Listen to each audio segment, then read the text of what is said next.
I love the kids. We need a lot more kids in this church. Lots more, because they're just so much fun. They're full of life. And they're full of energy. I love teaching them. You know, we've been talking about being hungry, thirsty.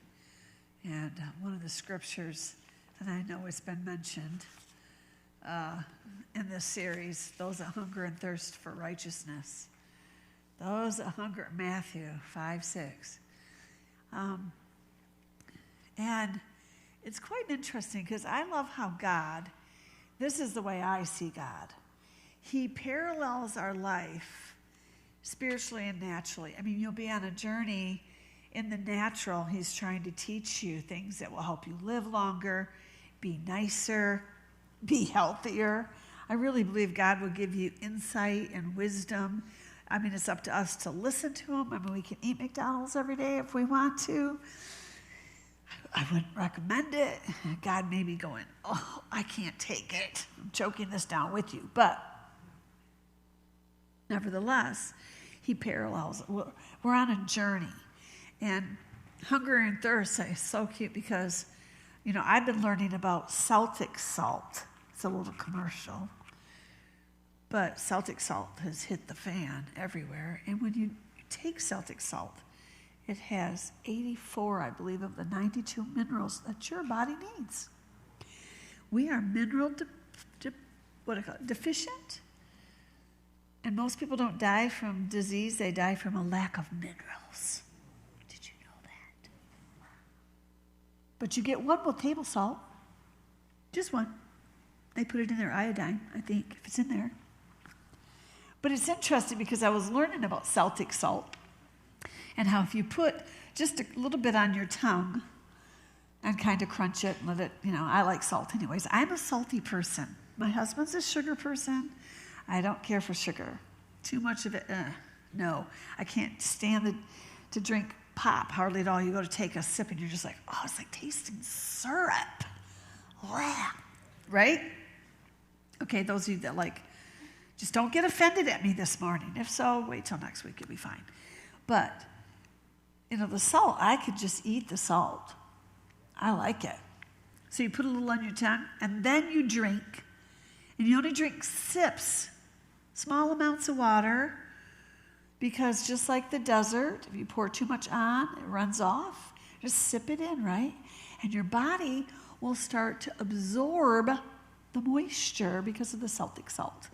It's a thirsty salt, and it goes directly into your body, and it will make you look younger and feel better and sleep better, and actually, you will pee less. You will deplete yourself of all the liquid, right? So I'm learning this as I'm learning hunger and thirst. It's parallel. God gives you wisdom, and it's like teaching you, you know. So I got myself some Celtic salt when it was $11 for 2 pounds. Instead of 40 for one.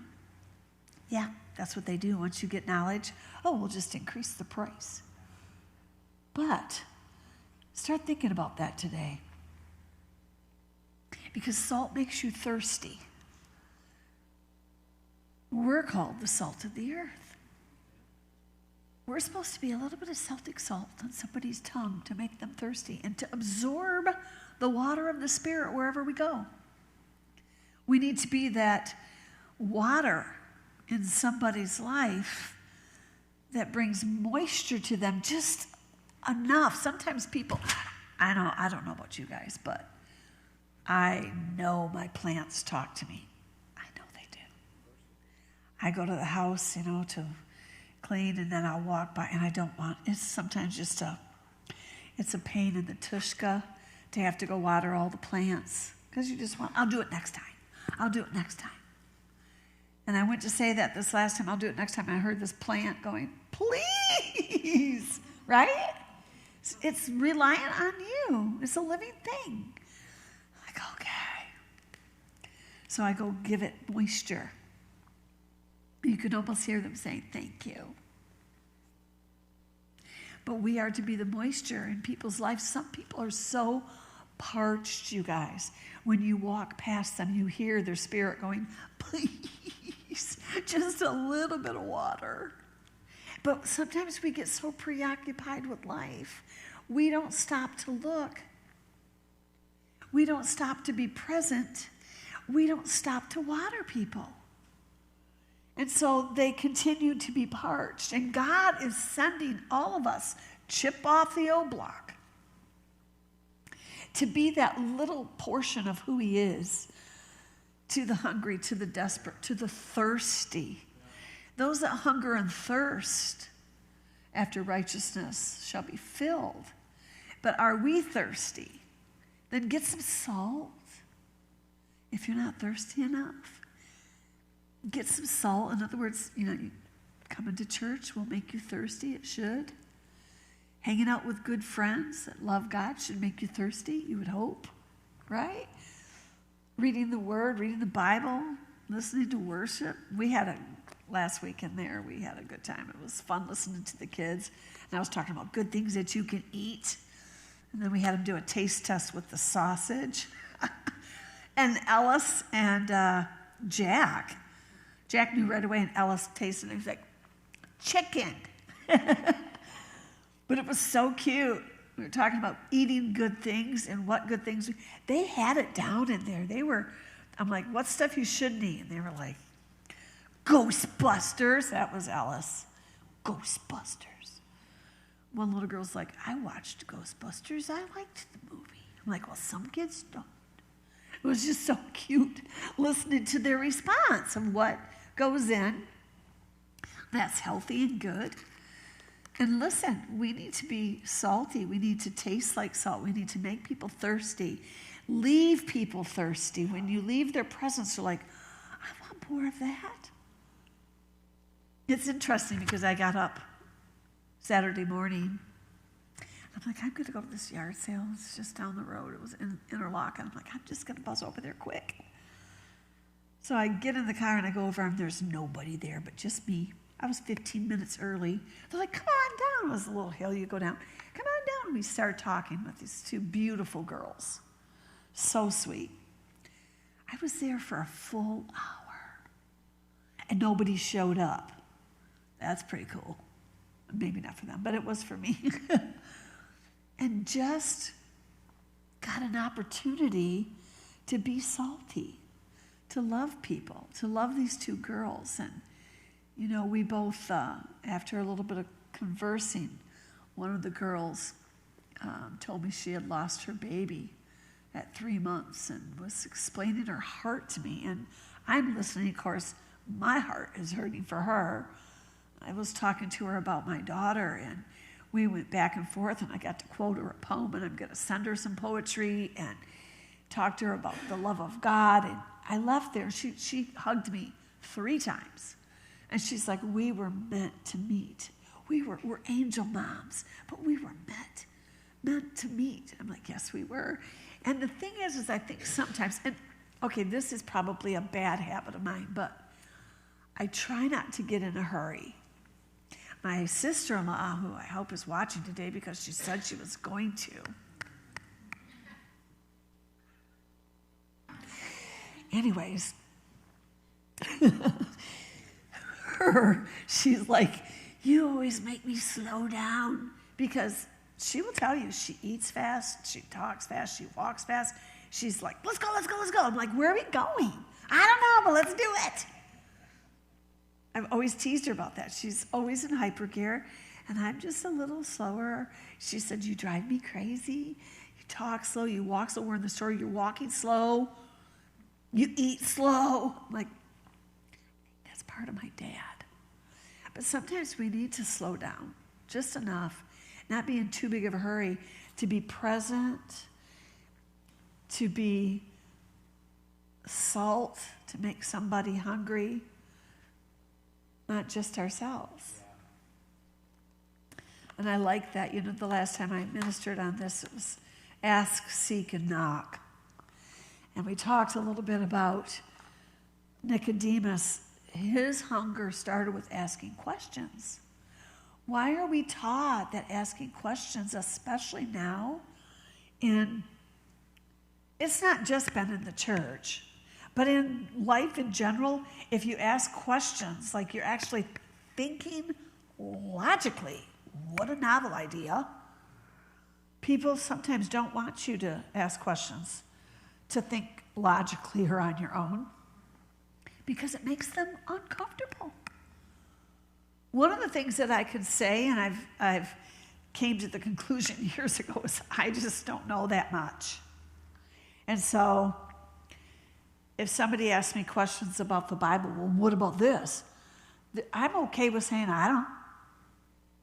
I guess we figure it out, or go ask God, or I'm clunking, aren't I, Bob? And I wore earrings that weren't supposed to clunk.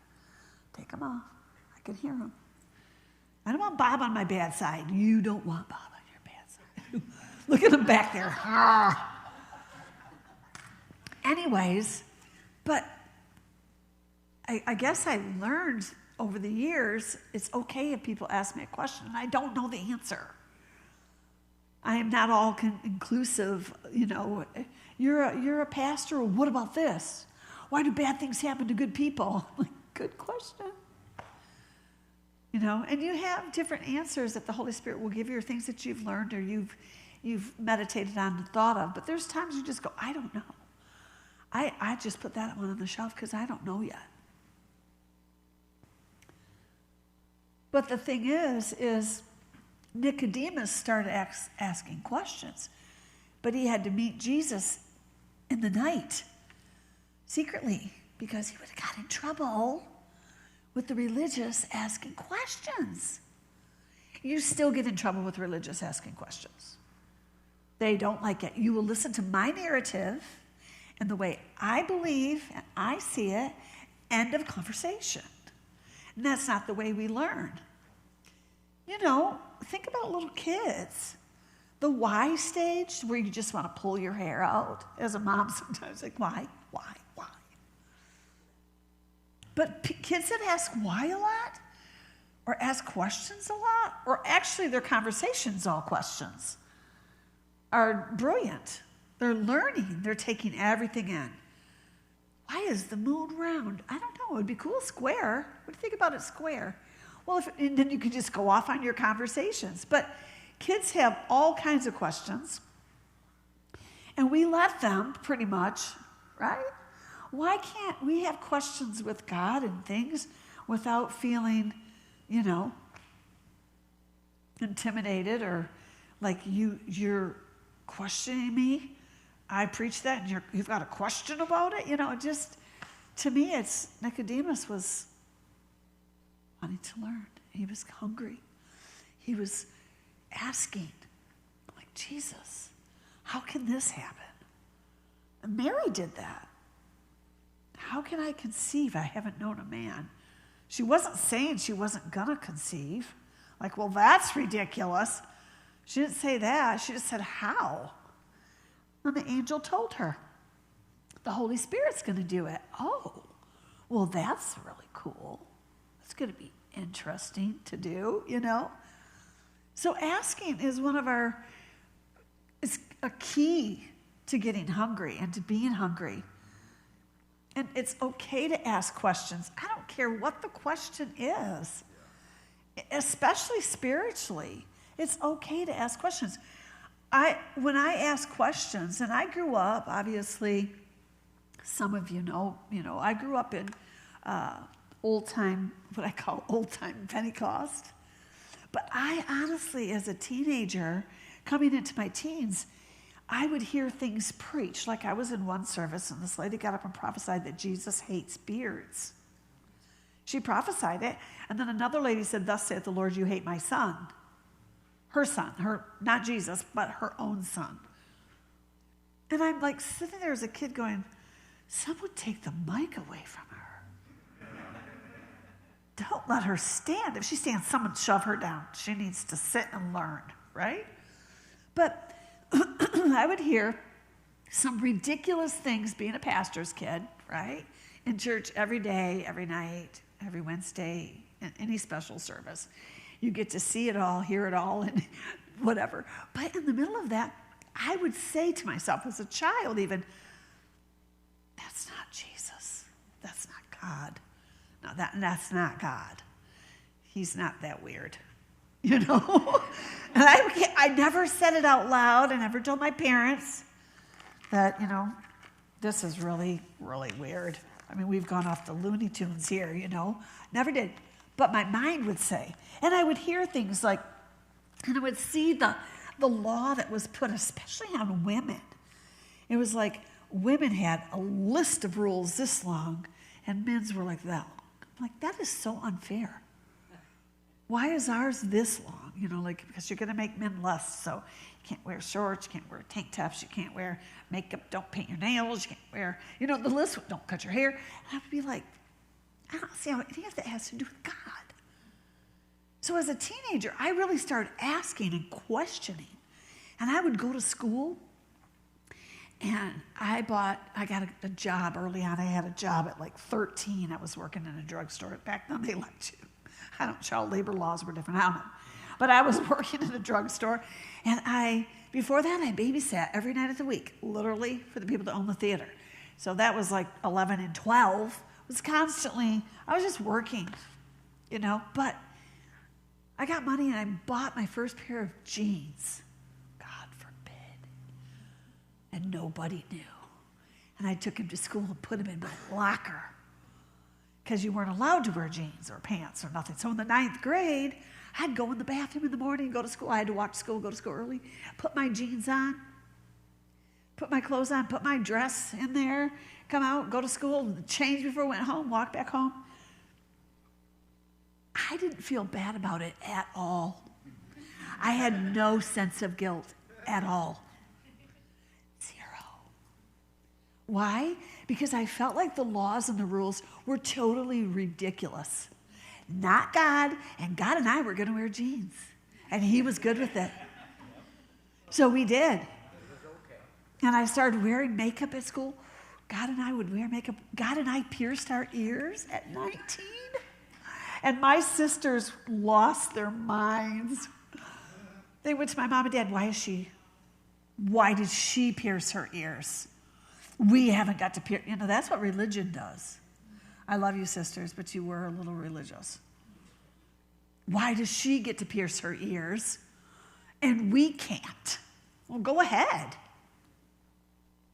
And my one sister, she's so funny, she talks about, she goes, I knew you would lose the anointing. I knew it. The minute you pierced your ears, you lose the anointing. And you got up and led worship, and it was still there. And I was like, she's got her ears pierced. The girl wears makeup. She's still anointed. Because we were taught ridiculous things, and nobody asked questions. Yeah. We weren't allowed to ask questions. We were taught scary things about God. One of the ones that I absolutely hated that I was taught as a child, and I don't even remember when it started, was we're going to come back with Jesus on white horses. I just heard recently, if you're a good Christian, you get to be in the front of the line. If you're not that good, you're in the back. Give me scripture and verse for that. What?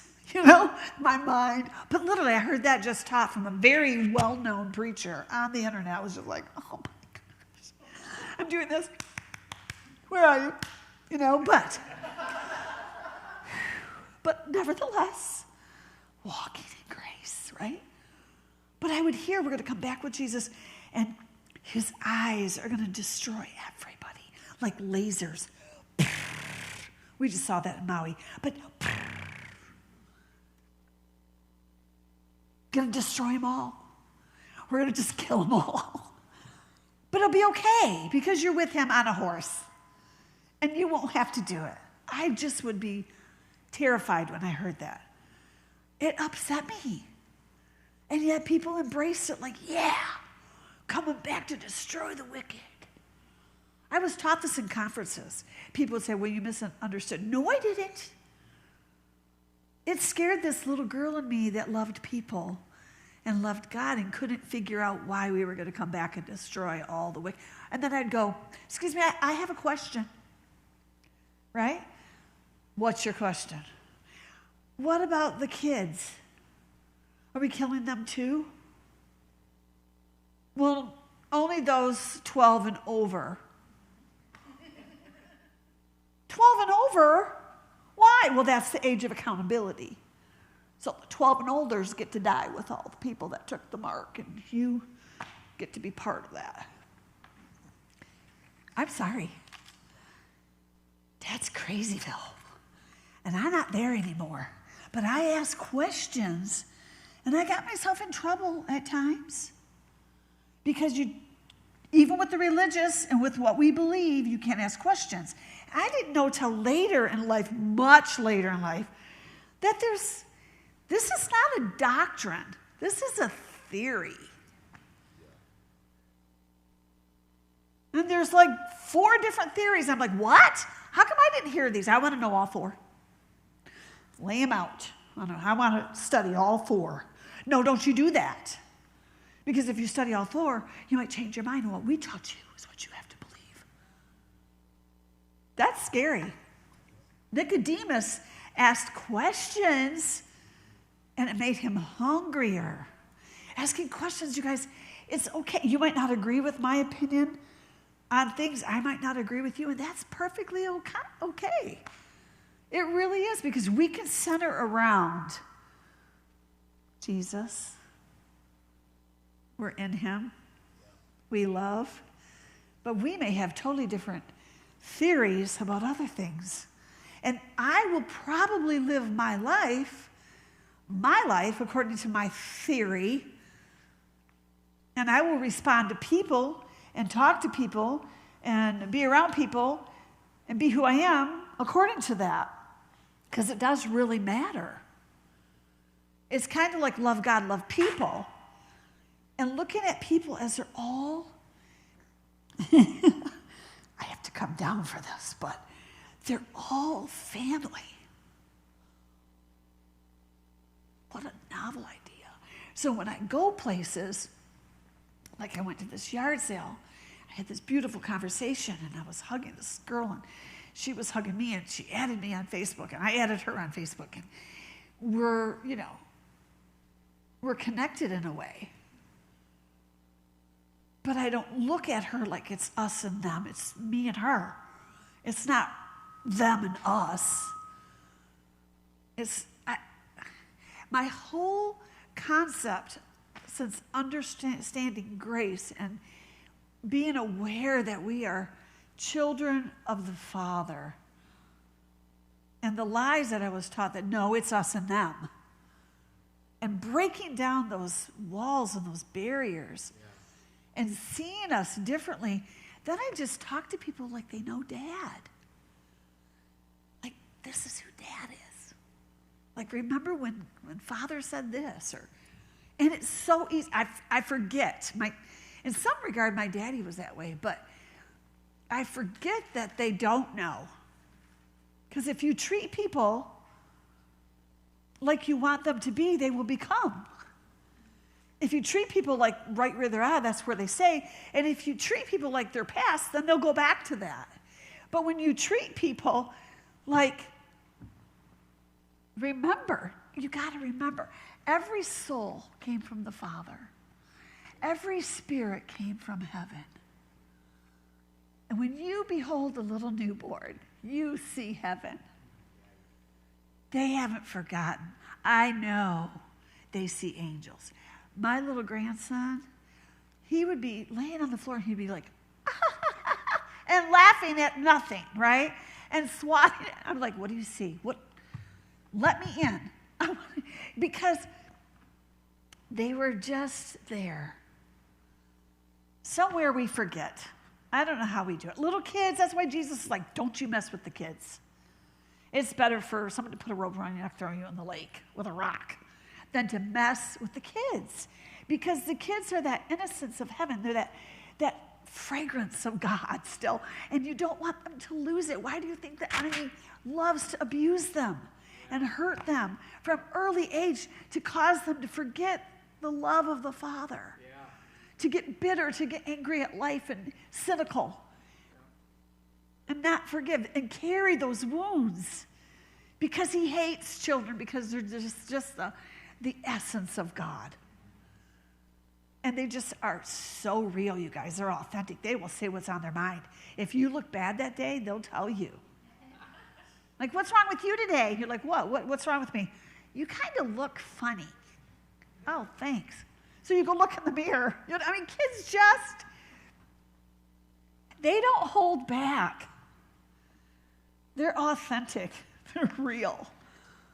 I love this.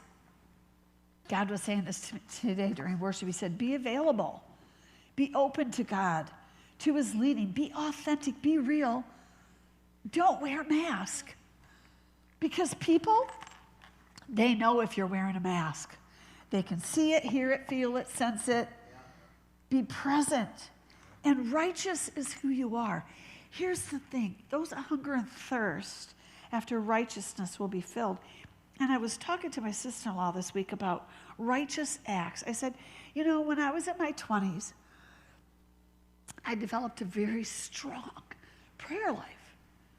Nobody was going to deter me from that, but I had a system.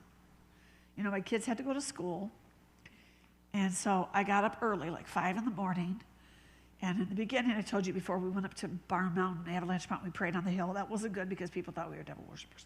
So we went to church because we're up there shouting at the city. At that time, we were pulling down strongholds.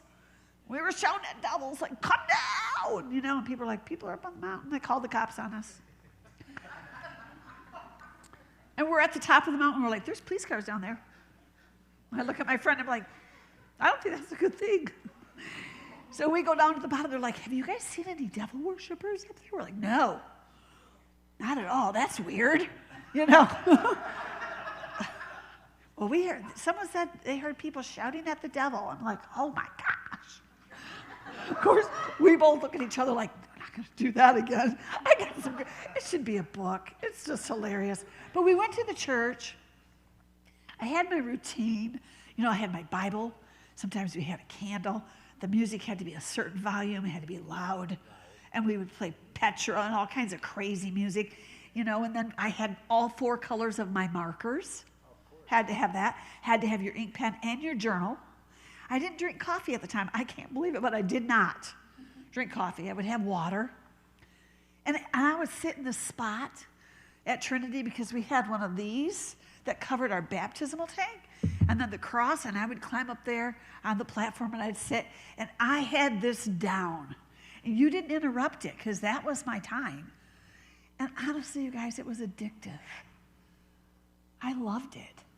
I would sometimes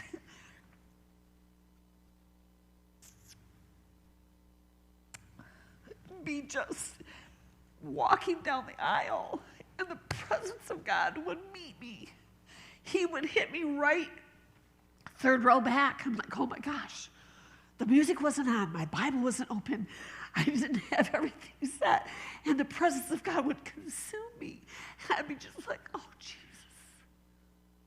My friend would show up. She'd go to one side of the church. I'd go at the other. Some days we would have conversations. The whole time we were supposed to be praying, I'd feel so guilty. Like, sorry, God, but that was such a good conversation. But I had this ritual, which wasn't bad. It was good, but it was kind of religious in some ways. Because I thought everything had to be so.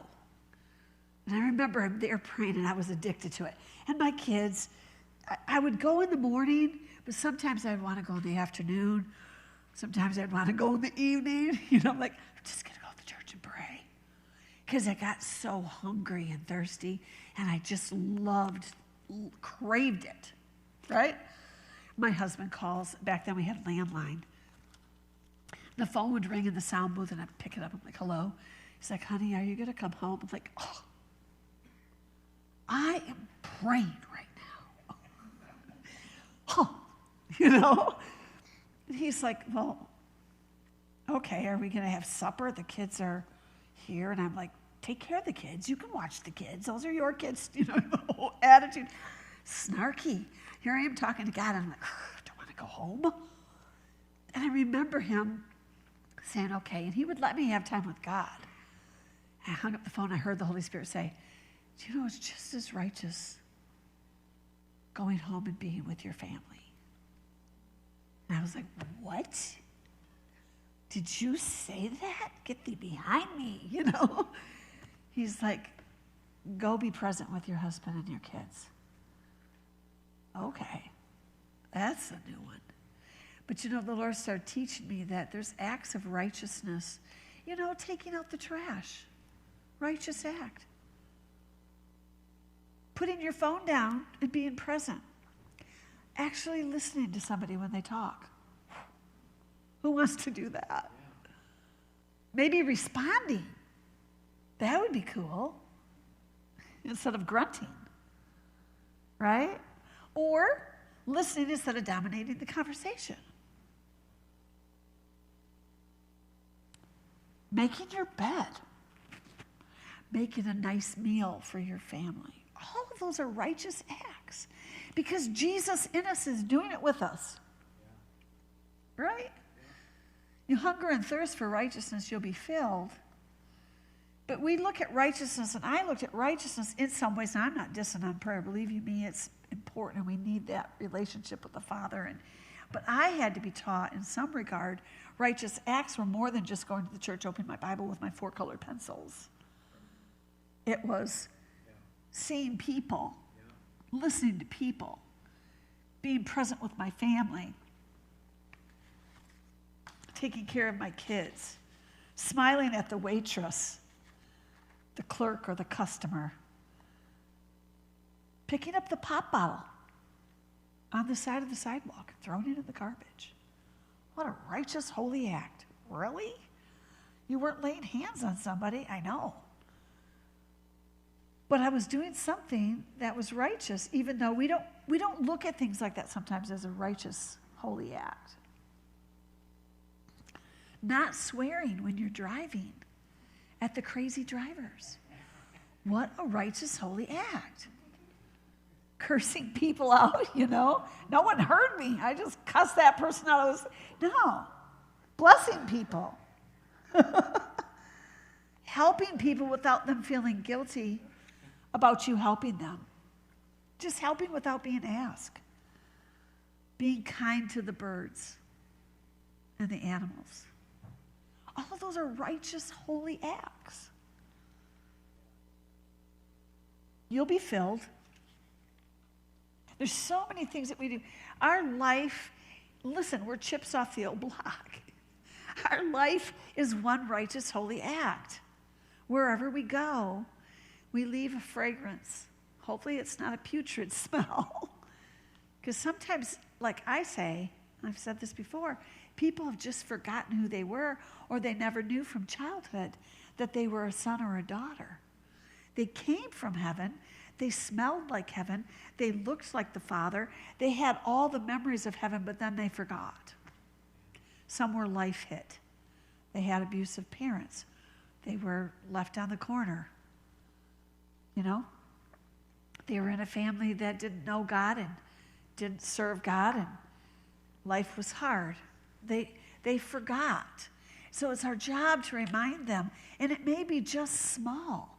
It may be just somebody going, wow, can I hug you? Yeah, and holding them. You know what was crazy? I had my wallet in one hand. She said, can I hug you? And so I hugged her with one arm, and I heard the Holy Spirit say, 2 arms. I wrapped that other arm around her, and I just held her. And we cried. We both were moved.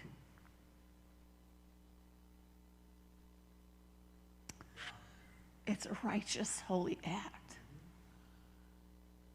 Was I ministering from the pulpit? Nope. It was way more fun. Because life is fun. It's a ministry every day. To smile at someone wherever you go. My car looks like I'm putting eyelashes back on. They blew off when we went up to UP. That's because that car goes 90. Like that. And you don't even know you're going 90. And, the UP is kind of a straight stretch, okay, and it's desolate. So you're like, let's just get this car going. And I passed a car, and I look down when doing 90. I'm like, wow, this little turbo works. But I blew the eyelashes off. So I got to get them back on. But here's what I found out about my car.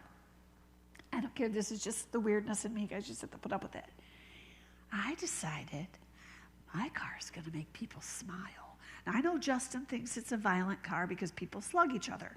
But my car has a bad reputation. Okay, its family has a bad reputation. But the other day when I pulled up to the stop sign over here, right here at Chum's, and it's on the driver, or on the passenger side, I've got the little girl with the bicycle and the flowers and the butterflies. And this guy's in a truck, he's above me. And I'm not paying attention, right? I have the top down, I have all the windows open, and I've got the music going. And I kind of can feel, you know how you feel people? I look over and he's looking down at me because he's up a little higher, looking down at my car, and he's just smiling, this huge smile.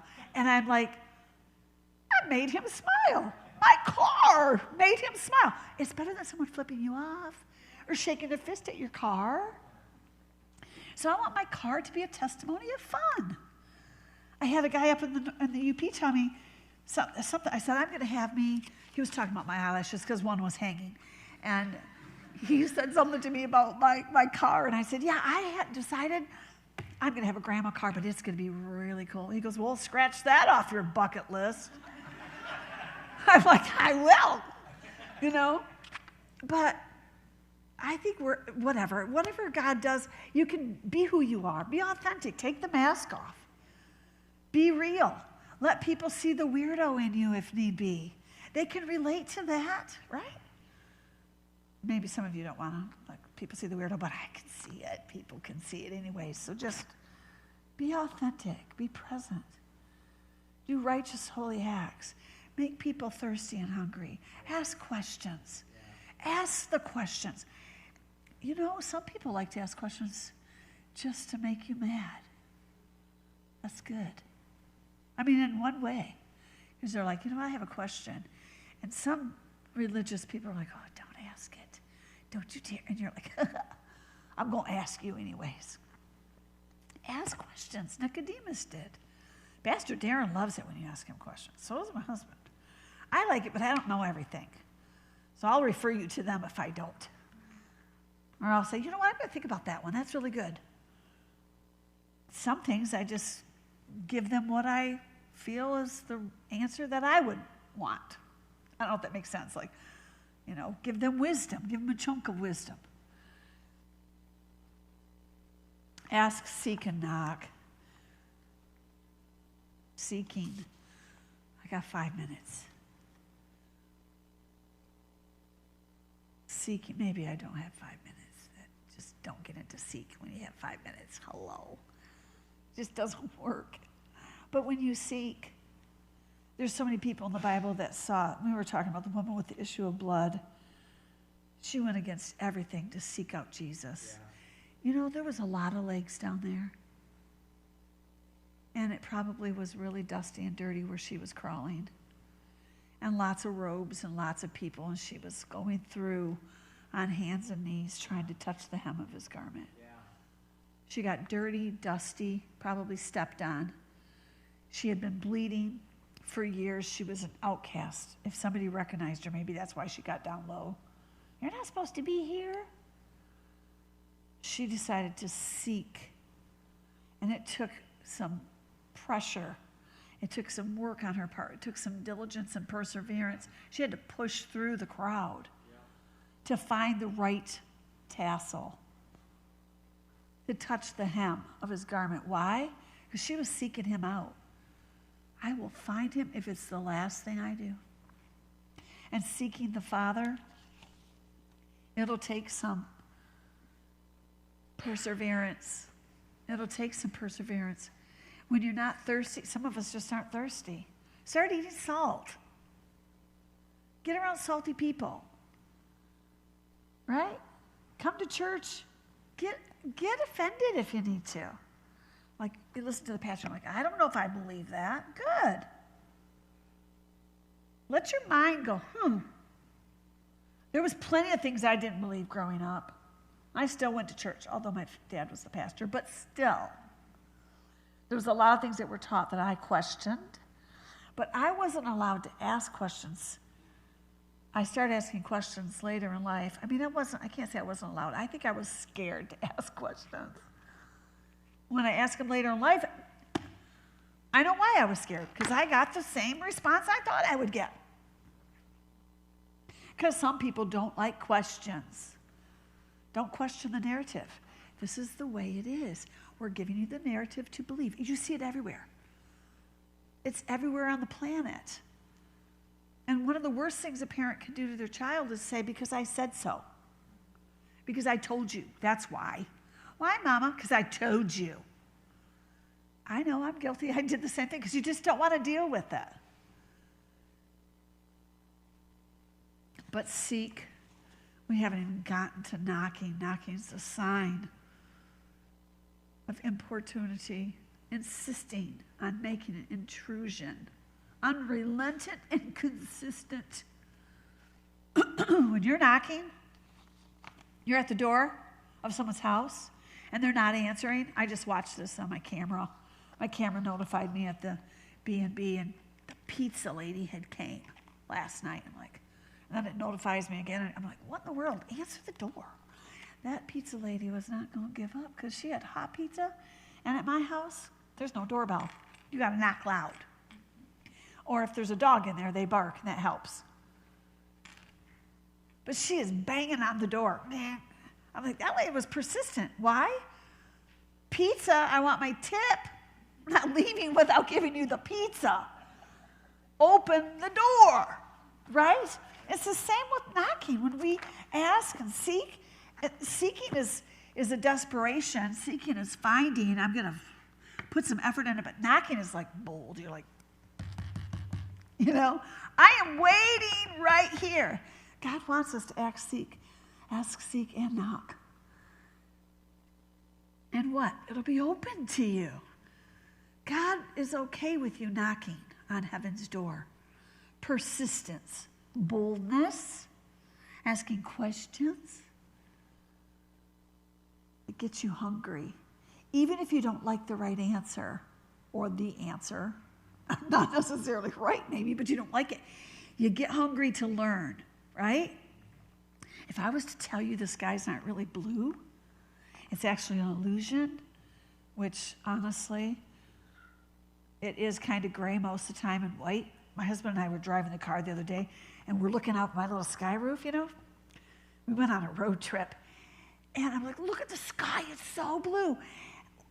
There's no chemtrails today. This is amazing, right? The very next day, the sky turned, they were up all night. But then I saw this all across the sky, and it turned gray.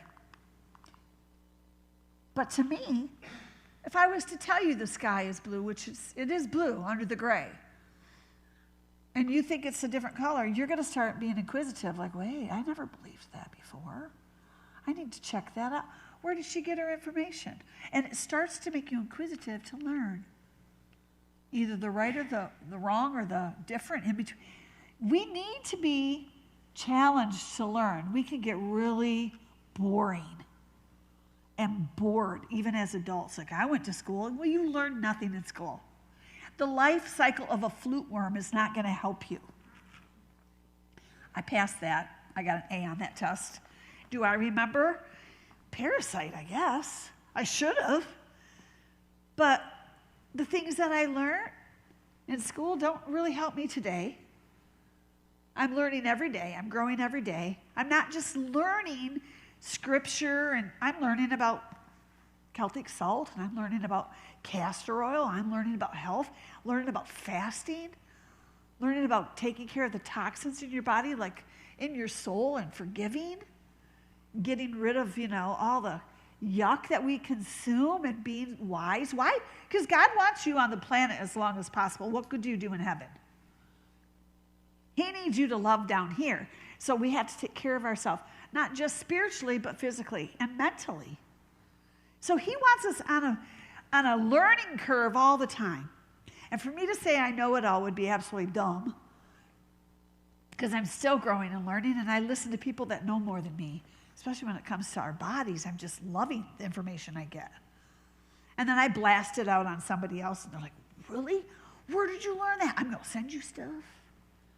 Because I like to share, right? I think that's important. So get thirsty, guys. Get hungry. Eat some salt this week. Be around salty people. Tell Jesus, I'm not hungry enough. I'm not very thirsty. How do I get thirsty? How do I get thirsty? Right? I want more of your presence. What do I need to do? He may have something totally different. I need you to go to the beach. I need you to go for a walk in the woods. I need you to listen to this worship song. I need you. How about this? And sometimes he doesn't even speak it to you. It happens. Like, God, Lord, I'm hungry for the move of God. I'm thirsty. Pour out your Holy Ghost. Oh, Lord, I want to see the hand of God work mightily inside of me. I'm hungry for the move of God. So move through me. How? Well, when I go talk to someone at a yard sale and I leave, and I got to love on them and give them Jesus, I feel hungrier to go find somebody else. That's how I was telling Chris this morning, I'm an extrovert. I don't know if you know that, but I never used to be. I used to be introvert, but introverts are just extroverts locked up in some ways. And I was an introvert because I was terrified of people until I decided people were cool, and then I wasn't terrified of people. That's because I learned how to love myself. Once you love yourself, you're like, everybody loves me, and you're shocked when they don't because you love you. So you end up, you become something. It's like there's so many things within us that God wants to pull out. And so I probably should just end. But I just want to encourage you, be hungry, be thirsty. Ask God how. What do I need to do? What do you want me to do to stir up more of you in me? He will show you. It may be happenstance to you, circumstantial, but no, it's God. It's God.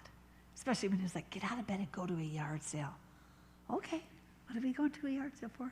I'm going to find goodies. I did. I found some cute stuff. But I wasn't there to buy. I was there to love. Anyways, Father, today, we're just hungry. We're thirsty.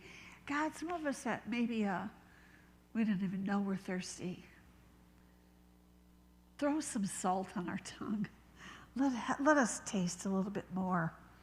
Let us get salty so we drink more.